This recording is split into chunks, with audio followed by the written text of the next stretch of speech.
Welcome to today's episode of She Made It. Right now, we are live, which is so fun, at Scripted Studio in Hamilton, Ohio, which is owned by Carrie O'Neal. So hi, Elle, welcome, and welcome to everyone who's here watching and listening. Yay. So first of all, thank you, Clara. And how about we give like a little bit of like hoot and holler so people know we're not just making this up. And we're here on a Saturday morning. It's a little rainy, but we're in a beautiful boutique stationery studio that is just lovely with natural light in the heart of downtown Hamilton, Ohio. Will you share a little bit about why we're here, Clara? Yeah, so it was this past April, about 6 months ago. My husband and I were doing taxes, and I got really tired of it. So I'm like, you know what? I'm going to take a walk. And his parents live here in Hamilton. So I started walking around. I went to the coffee shop across the street, which is True West, and we actually have coffee from there today. And I saw this adorable boutique across the street. There were balloons on it. My sister's birthday was coming up, and I just thought, okay, I'm going to go in there. And I didn't know, but it was actually the grand opening. It's beautiful, so many beautiful gifts and stationery items.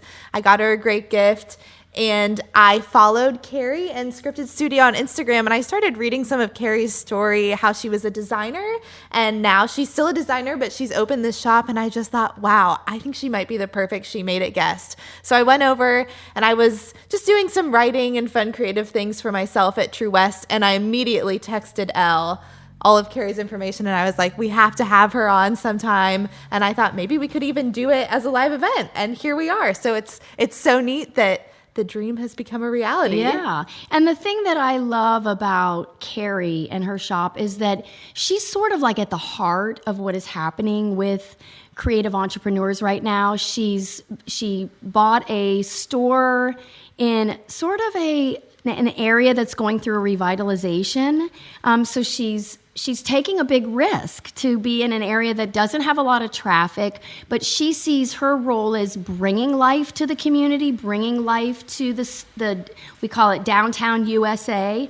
And she has this really unique way that she made this transition as already being an entrepreneur, a graphic designer, but now having a storefront. So we're going to kind of get a little peek behind the curtain for that in our conversation today. Yeah.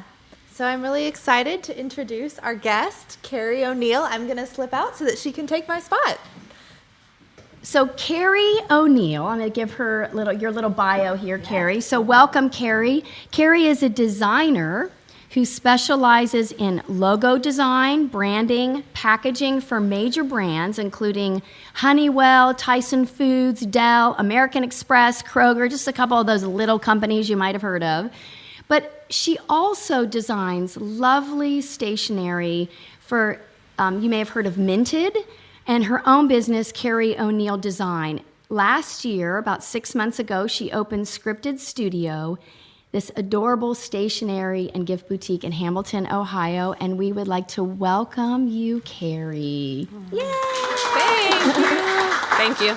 And I'm going to give a little, just a really quick backstory. We spent the first part of the morning here talking about the importance of thank you notes and passing gratitude on in the form of a handwritten note. We used a very old-fashioned letterpress to create our own cards.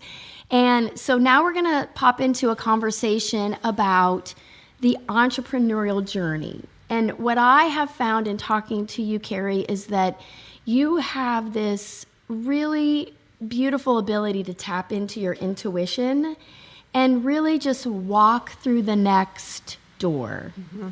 And not always knowing where that's going and not always knowing if it's going to work, but you just continue to step forward.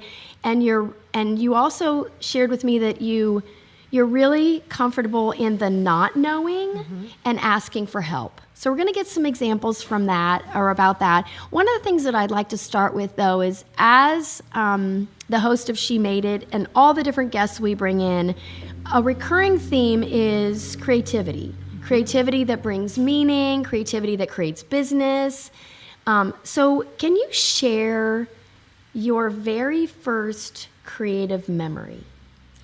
My very first creative memory was probably as a child. I can remember when my parents would go out to dinner or on a date, and they would get a babysitter, and they would always buy me those large posters you get at like the dollar store that you color in, and I would color them all in, but I would always like get my nail polish to add like silver sparkle to the knight's armor on the horse, or try to add extra to it. So that's probably my first creative memory. I have a lot of creative aunts, so I think there was always creative things going on while I was growing up, but that's probably my first creative memory. Yeah.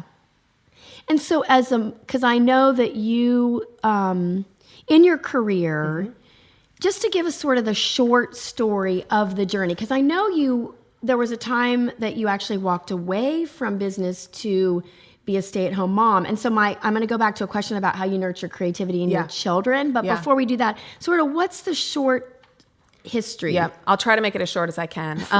My husband and I moved to Cincinnati from Charleston, South Carolina, and I worked for an amazing company that's no longer there anymore called Tom Peters Company, that is based on the work of Tom Peters, who's a motivational author. And it was a wonderful job. We had our first child. I was an art director for him, and I would go and visit my daughter at this amazing daycare every day for lunch, and I'd take my lunch, and she was about like 5 months old, and I had walked in the room where she was with my lunch to go see her, and I heard a little baby crying, and I was like, just instinctively was like, it's so sad that there's not like a there just can't be a one-to-one.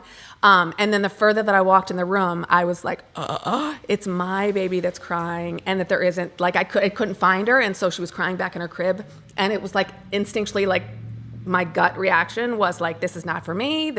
And I like right there signed her out of the daycare. I took her to my boss, like on my hip, and said, this isn't for me. I'm gonna start my own business. And he was wonderful at the time and said, you are totally making the right choice, and was gracious enough to say, we will not hire somebody to replace you, and we'll just outsource the work that you had been doing as a freelancer. So which made that transition very, very easy.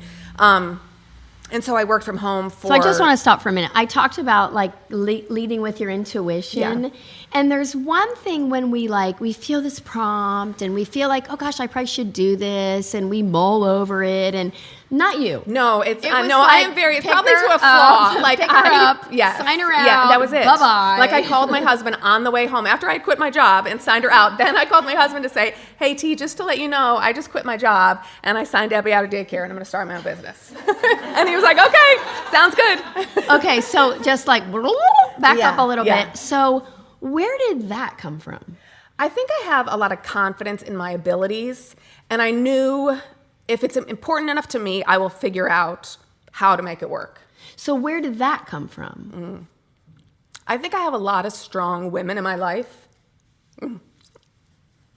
Yeah, that's beautiful. Yeah. And so the examples that you have seen and the confidence that you have what it takes, that you will figure it out. Right.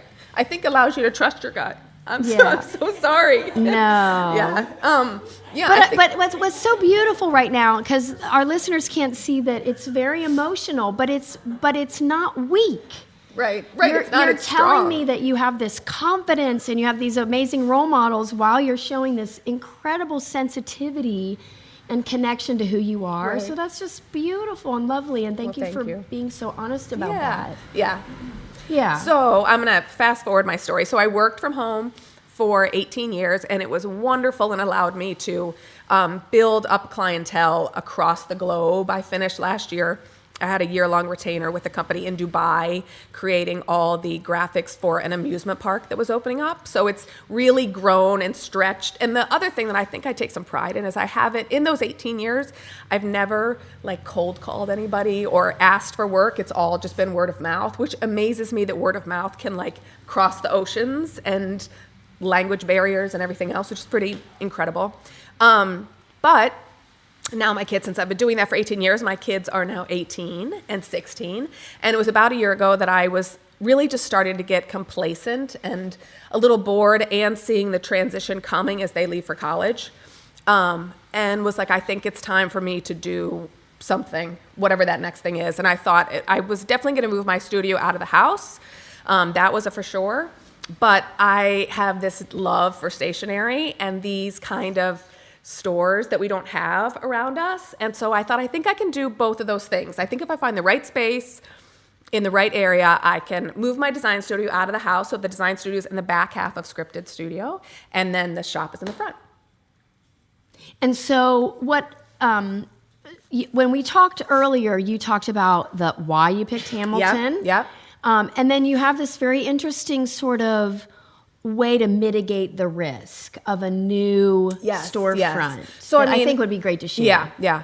Because this is all new. Yeah, I am not a retail. This is the first stepping into retail.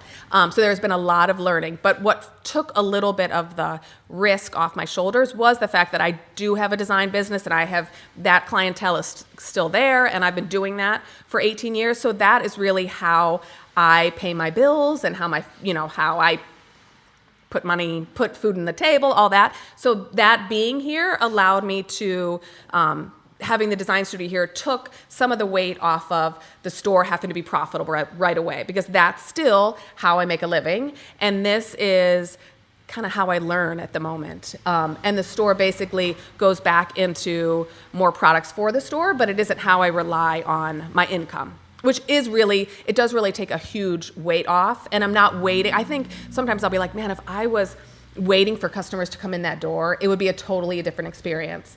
Mine's almost the opposite, where I'll be back there working, and then the door opens, and for a second, I'm like, I have to get off and be pleasant. But it is also, it gets me, you can get stuck behind your computer. I was for years just sitting behind a computer, and I was recognizing that A, that's not healthy, and B, I like people, and I like to interact with people and talk to people. And it got to the point that it was just me and my sweet cat Hazel at home all day. And I thought, it's nice to be back in the land of the living and still have my creative space that I can hibernate behind my little wall. So there's so much to unpack there. So one, just the energy, you may have heard people talk about that scarcity mentality, abundance mentality. The scarcity mentality, where the nervousness, is somebody going to walk through the door, tends to deflect them. Right. You have this expansive energy where it kind of doesn't matter. So it's I know that's part of the attraction to the business success. But you also said something about if you make $5 a day, you're good. Yeah, that was. I worked. Even though this was trusting my gut in doing this, it wasn't as immediate as the day that I quit my job. And I did think about this for about, we'll say 6 months. And I met with, there's a group called SCORE that is retired business owners and entrepreneurs that will give free advice to young entrepreneurs. So I would meet with them, and everything went great until the day they said I had to have a business plan. And then I was just in tears over it was like a mental, I couldn't get there. And that was one of those moments where I asked my friend Corey for help, who was the CEO of a company. I know you and I talked about, and we could talk a little bit more about that, just about asking for help. But so I asked for help. And once I had somebody kind of one-on-one break it down for me, it wasn't as scary. And the financial part, which you're starting about the $5 card, I was like, really, that's paying my bills. So if one person comes in and buys a $5 card, I made a couple bucks that day that was, that was above what I was making back there. So it is, and it's well exceeded that, but that was kind of written in my business plan. As long as one person comes in and buys one thing every other day, I'm okay. Yeah. Right. And so the beauty of that is that there's a transition plan. It doesn't have to be an either or. Right. It's a both and. Right. And I think that's frees up the space to be creative, frees up the space to grow. And then, you talked about reaching for help. Just the willingness, I asked you, how did you know what to buy? Because for those of you who are listening in, she is not just a designer on paper products, but this space is beautiful. Mm-hmm. The way you've decorated it, you've revitalized, an old, dilapidated space into this vibrant, beautiful, full of energy. And then we can talk about the products you have on the space. I think it's all part of being a designer. I've designed a lot of store graphics for other retail stores. So I had that knowledge. And being a designer for Minted, I had been to the National Stationery Show in New York City as a designer. So I knew that was where I would have to change roles, but I could go there as a buyer.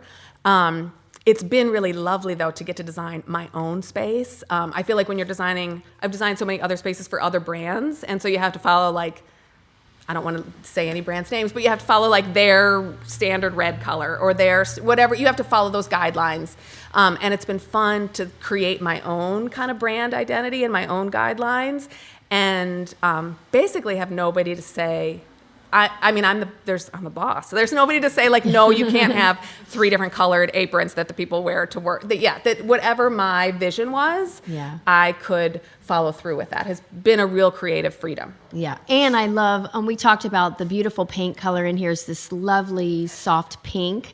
And then just to decide the color. Yeah, I got it down to 2 colors. Do you remember this? And they looked exactly, they looked almost exactly the same, but one was called Puce and one was called Romance. And so I was like, I think if it's between Puce and Romance, and they look exactly the same, you got to go with the Romance. Right. But that's also trusting your gut. Is. It's like leaning toward things that delight you. Yeah. So why? So again, for those of you who are listening in, we're in an uptown, downtown area that hasn't really had much energy to it. It's kind of even got a bit of a negative reputation. So what a risk to open a storefront here. Why Hamilton? It really doesn't seem like a risk. In my mind, there's no question mark there. That was something I was very sure of. A, it's close to home. B, it is beautiful. There's all these old historic buildings that you wouldn't find in a strip mall in another area. There's just so much personality. And there is actually I did think about, I looked at different spaces. This particular space is next to an ice cream shop. So I knew would have a little bit of foot traffic. There was parking across the street, kind of in 2 directions. There's a coffee shop and a florist nearby. And so I knew that was kind of the clientele that would be right. And it's fun. It's so fun to be a part of a rebirth of an area. I feel like especially people from Hamilton that come in are so thankful and so gracious and welcoming and just appreciative that you've, I guess, invested in their town. Yeah. But it really wasn't a question mark in my mind. I knew this is where I wanted to be. Mm-hmm. So I don't know if we mentioned this in your introduction, but there's this really cool thing that makes people ooh and ah, is that you had wrapping paper sold at Target last Christmas season. I did. So how in the world did that happen? So as you mentioned, I designed for a company called Minted, which now I was going to say, what is Minted real quick? Okay, so Minted is an online, now they sell stationery and art. Actually, the mural behind me is from Minted. Stationery, art, and textiles. When I first started with them about 10 years ago, it was just stationery. And the great part is, so it's minted.com. There are multiple great things about Minted. One of the things that I enjoy now is that when I say the name, most people have heard of it. When I first started with them 10 years ago, I think people thought I was making it up, that I worked with this company called Minted. So now it's such a different reaction when I say I'm a designer for Minted. And I still say it the way I did 10 years ago, but now people are like, oh my gosh, versus before they were like, I have no idea what you're talking about. So that is wonderful to see that growth of that company. It's all the work on Minted is by independent designers and artists like myself. So that has been great to develop. It's really a community of designers that I know around the globe. And I have never had an experience like this before where we're all so supportive of each other and encouraging and will give each other feedback and comments. And the majority, I don't know the percentage, but the majority of us are mothers. So it's also fun to be a part of each other's lives just in seeing your kids. Some of us are just having kids, some have kids going off to college, some are having grandkids. So it's really like a friendship. And there are multiple times that I've traveled different places and stayed with those designers in their houses or gone to graduation. They have become your friends over those 10 years. And did that lead to Target? So that, I was like, what was the question? So that led to Target. So Minted also has That's why I'm here. It was a great PR and partnerships with other companies. So I've actually had artwork for sale through Minted at West Elm. So they have partnerships with like West Elm and Pottery Barn, that family of brands. And then last year, Minted has greeting cards and gift wrap at Target. And so it was for sale internationally at Target and then at Target online. And I was telling some of the ladies earlier, it was so fun to I could be a Minted spokesperson, but they're really great about giving credit back to the artists. So on every roll of wrapping paper was a tiny little picture of me and said like designed by Carrie O'Neal, which is great. And then it also allowed friends, from high school that now live all over the world to be like, I'm in Santa Fe, New Mexico, and I'm at Target and there's a picture of you on this wrapping paper. It was really cool to like connect all those parts of your lives together. Yeah. So I just want to pull something from that. Sure. So just, you've brought up a couple times, just the importance of community and support. And I love that Minted nurtures that. And just the credit. We can be, as artists, we can be so competitive and protective, and its ideas are, so like abstract, but and I love how it's just a real generous. It's like when we talk about thank you notes, sending a thank you note inspires the receiver to be more of a giver. And so it's like the praise, sharing the praise is just creating that community that ultimately nurtures the artist, which ultimately allows Minted to grow. Right. It's awesome. Yeah. It's amazing to be part of. And going back to kind of our strong woman comment, it's wonderful to be surrounded in a community of other strong women who were also supportive of all this. Like when this opened, Minted sent me beautiful flowers, and the designers went together and got me gift cards for the coffee shop and the flower shop so that I could have coffee and flower. It is very supportive of each other. So in the process, because it's easy when we've gone through a journey to only give the highlights. So what about the hard parts of it? Yeah. And so there's two parts that I'm curious about. So you talk about the day you walked out of your job, had your daughter on your hip, and that was it. And then you say, and I'm working with an amusement park in Dubai.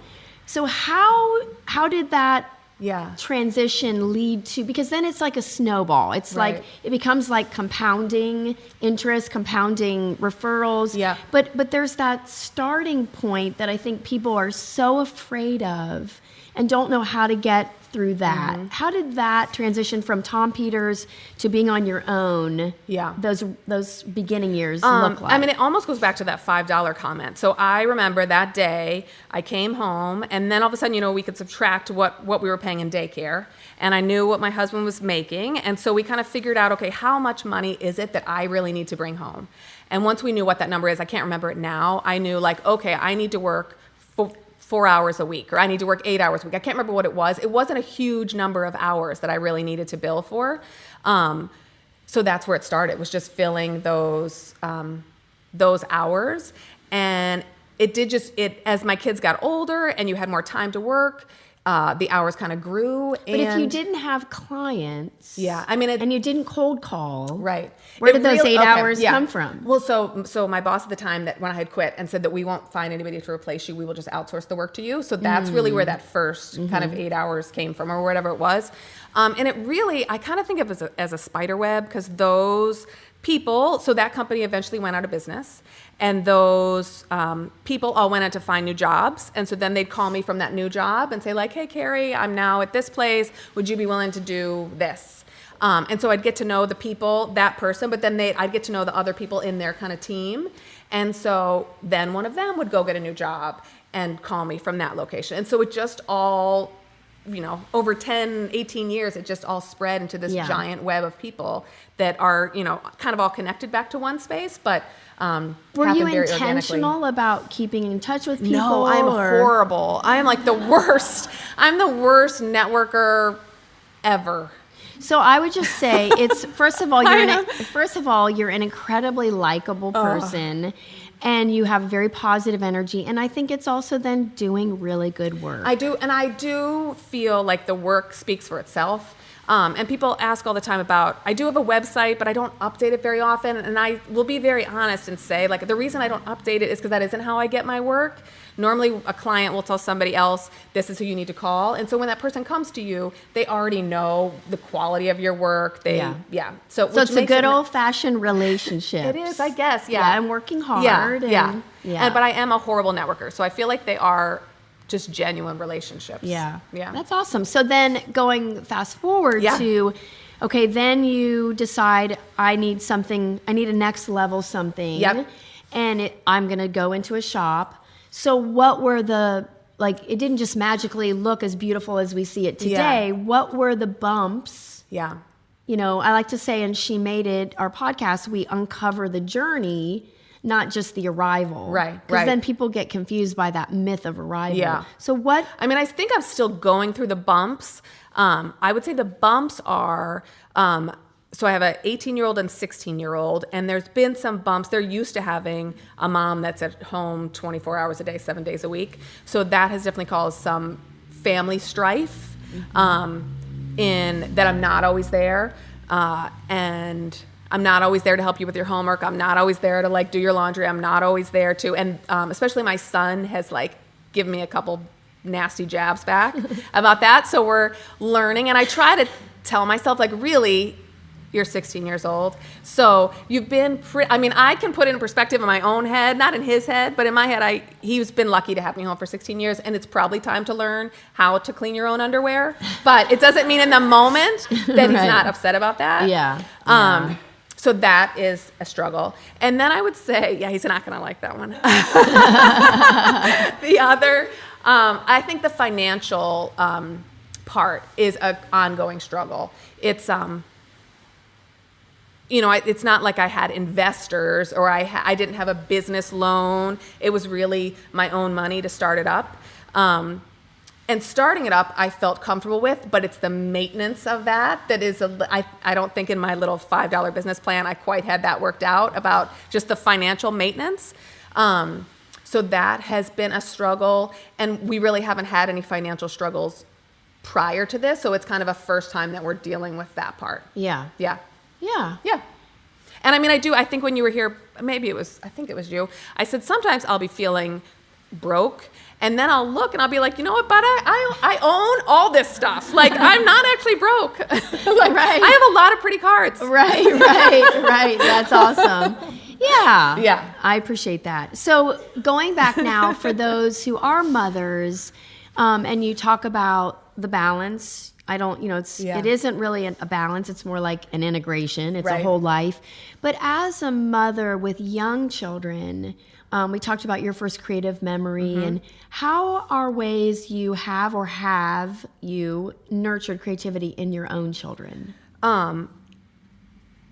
This is a good example. So my son is a very gifted performer, and when he was 12, he was kind of spotted. I don't know if I told you this or not. No, what does he do? Okay, so we are involved in a show choir at our school, and they're nationally ranked as an amazing program. We travel around the country, and he happened to be in 7th grade, and they were performing a School of Rock show, and he was the Jack Black character. Oh my gosh. And someone from LA happened to be in one of the audiences, and it was a very fluky moment. We were in a crowd of 5,000 people, and I was trying to find a spot to sit, and there was, you're just looking for anywhere, and I sat down to this woman that I didn't know and was watching the performance, and the whole time they were performing, she was like, that kid is oh my God, he's amazing, that kid. And normally I wouldn't gush on him too much, but once it was over, I was like, I just have to tell you that the kid you were talking about was my son. Yeah. And she was like, oh my God. And I had my phone sitting here, and she was like, I am putting my name, number. She said, you don't know me, but I'm from Los Angeles. I'm an actress. My agent would sign him today. And so it took a day or two. My husband and I talked about it, and I was like, do you call that person back? I don't know that world. Yeah. And we both just said that if he someday, when he's grown up, if we would tell that story and said we never called the number, I would hate to do that to him. So we followed up. I called the woman. She was like, I've been waiting for you to call me. I've talked to my agent. And so in the short story, so my son has an agent and a manager in Los Angeles, and so does some professional acting, and has been on a couple TV shows and national commercials and things like that. And even though it isn't always ideal, they initially had asked, would we be willing to move to Los Angeles? And I said, no, we have a daughter. Our whole life is not about him. But we could try to work with that. And so he and I, since he's been 12, he and I go out and live in Los Angeles for a month every summer. And I take my During pilot season, right? It's a horrible time to go. It's when all the shows are on hiatus. Okay. So we've talked about, nobody really knows this here, but we've talked about next year maybe going out the month of September, which is more during when there's more things going on. Yeah. It would be a senior year, and maybe he would like kind of homeschool thing for a month. But that has been a lot of juggling to foster his creative gift and allow him to kind of live that life for a little bit. Yeah. And has led to some pretty awesome, amazing experiences. And I know that if situations were reversed and I had some sort of talent like that, I wouldn't want anybody to hold me back from that. So we've tried to help. Yeah. That is so cool. Yeah, it is pretty cool. Like a little thing that we just discovered here. Yeah. And so I am going to go back a little bit more. So because again, that is, I will say that is a little bit of okay, the work's been done and he's being recognized. Right. What about before that? How did this talent, what did you do to nurture even as little kids? I think, so he always, if we're still talking about him, he always loved to dress up. And I think some people can get very gender scared about a little boy that likes to dress up. But I was all in. So he had dog costumes and princess costumes and dress up costumes and any costume that he could ever dream of. Yeah. And we would save, actually, it's so funny that this is triggering this memory. He would love to make additional pieces for his costumes out of whatever recycling we had. So he hated recycling when it was recycling day and all the egg cartons were gone. He'd be I have to wait a whole other week to make another sword or make another. And we would let him kind of use whatever those things were to add to his costumes. Yeah. So I really, that was kind of how it was fostered. It was just letting him kind of play. Yeah. And if you met him, he would be very shy and quiet, and you wouldn't think that that's how he is. Yeah. But in the moment, Again, that is so cool because it just, the being discovered. Right. That's not common. That doesn't happen. And that there is something that was orchestrated bigger than it felt that way. Yeah. And it's the preparation. Yeah. Of when that situation is there, being ready, having had the years of practice and talent. And so I think going back to the play and saying yes and providing the tools and nurturing it and encouraging it and that's really lovely. I think what I would like to do to wrap up, my last question would be, speaking to a woman who dreams of owning her own shop or starting her own freelance business or transitioning into a creative path, what would be your tips of advice for her? I mean, I do always go back to trusting your gut. I feel like inside if now is the right time or if this is the right step. You can feel if it's right or wrong. So I always go back to that trusting your gut. I definitely would ask for help if there's things that you don't know about taking that step, whether it's financial things or it's how do I sign a lease or how do I come up with a legal business name. I feel like there's tons. This experience there were plenty of things I did not know and have just asked and asked and asked and asked. This was the first time in my life I think I've really done that.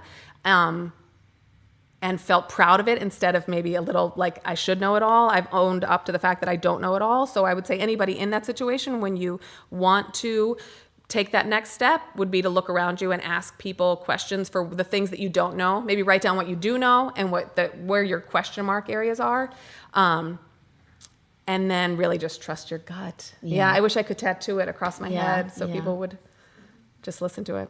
Yeah, Carrie, it was so lovely spending the morning with you, hearing the journey. Thank you. For those of you who are local, Scripted Studio, right on Hamilton. What's the street we're on? We're on Main Street, 306 Main Street in Hamilton. And for those of you who aren't local, you can follow Carrie on Yep. what's your Instagram My handle? Instagram is Shop Scripted Studio, is the store's Instagram, at Shop Scripted Studio. And then my own is at Carrie O'Neal Designs. I'm pretty sure that's what it is. And then the website is also shopscriptedstudio.com. Awesome. Yeah. Awesome. And you can follow me at LZim and the podcast She Made It on iTunes. And if you'd like to leave a review, we would love to hear your feedback. And we would just like to give a big round of applause to our guest today. And thank you. Aw, thank you guys. I'm so grateful you joined us for today's episode. I bet you're here because you know there's something more for your life. Whether you're moving into something creative or letting go in order to take that next creative step, I have something for you. My free guide to graceful transitions. You can find it at lzimmerman.com/transitions. And remember, if she made it, you can too.